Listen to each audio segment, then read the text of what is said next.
नमस्कार, मी अरुण आणि आपण पाहत आहात 7 स्टार न्यूज। महालक्ष्मी सरस हा अत्यंत लोकप्रिय उपक्रम झालाय। राज्यभरातील बचत गटांना हक्काचं विक्रीचं साधन उपलब्ध व्हावं यासाठी प्रायोगिक तत्वावर 10 जिल्ह्यात 10 मॉल तयार करणार, टप्प्याटप्प्याने संपूर्ण राज्यात मॉल तयार करणार आहोत।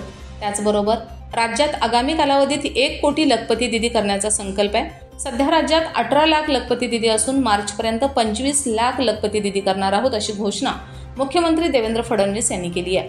बांद्रा कुर्ला संकुल, बांद्रा मुंबई येथे ग्रामविकास व पंचायत राज विभागांतर्गत उमेद महाराष्ट्र राज्य ग्रामीण जीवनोन्नती अभियानाच्या वतीने 11 ते 23 फेब्रुवारी दरम्यान सुरू राहणाऱ्या महालक्ष्मी सरस विक्री व प्रदर्शन 2025 चे उद्घाटन प्रसंगी मुख्यमंत्री देवेंद्र फडणवीस बोलत होते।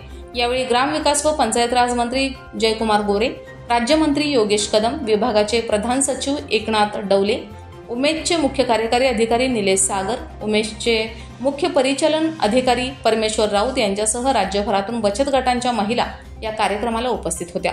मुख्यमंत्री देवेंद्र फडणवीस म्हणाले की महालक्ष्मी सरस हा गेली 21 वर्ष अविरत सुरू असलेला उपक्रम आहे। उमेदवार अभियानाची प्रगतीची मी स्वतः साक्षीदार आहे। उमेदच्या माध्यमातून महालक्ष्मी सरस हा राज्यभरात महिला बचत गटांना एक हक्काचे व्यासपीठ मिळवून देणारा उपक्रम झालाय।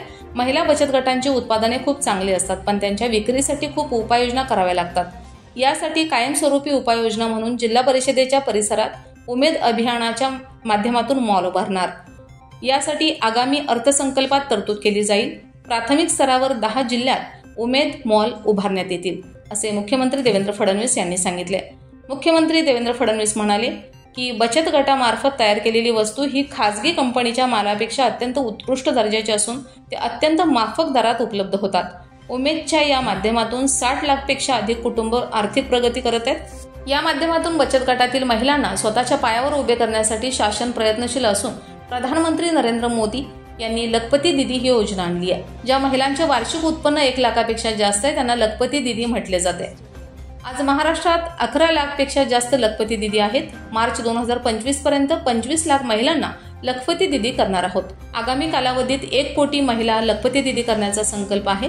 स्त्री शक्ती ही आर्थिक विकासाला गती देणारी एक महाशक्ती आहे। बचत गटांच्या माध्यमातून ही चळवळ सुरू झाली आहे। शासनाने महिलांच्या सक्षमीकरणासाठी लेक लाडकी, लाडकी बहीण योजना, एसटी मध्ये प्रवास सवलत यासह अनेक महिला सक्षमीकरणाच्या योजना आणल्यात। लाडका भाऊ म्हणून लाडक्या बहिणीच्या विकासासाठी सदैव पाठीशी असल्याचे मुख्यमंत्री म्हणाले। Bureau report 7 star news.